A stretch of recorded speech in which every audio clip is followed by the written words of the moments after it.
Ајде, јас прво. Апсолутно се слагам, јавниот превоз е далеко од тоа што треба да биде. Знаете дека секој носи својата одговорност. Ние исто така разговаравме кога се прави одредени законски измени во однос на одговорност на градоначалници и можам да кажам мој личен став дека е недозволиво, недопустиво да единствена позиција во оваа држава која што не може да биде отповикана е градоначалник. И затоа тоа дава вакви резултати. И мислам дека со ова се одговорив. Во тој контекст многу пати сум говорил на оваа тема во јавноста. Јас повеќе Арсовска не ја споменувам, знаете, веќе подолг временски период, затоа што сметам дека на сите не е јасно и нема што да се дискутира поврзано.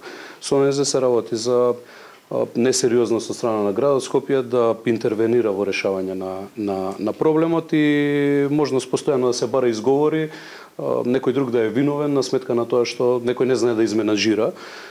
За жал, согласно постоечкиве законски нормативи во државата, ние сме принудени како скопјани, јас сум скопјанец, и мојата мајка патува до работа секој ден, семејството мое, постанатите соседи, пријатели мои патуваат, сите скопјани практично со автобуси, имаат еден тежок период, една голгота која што ја преживуваат, но за жал за решение за истата мораме да почекаме локални избори.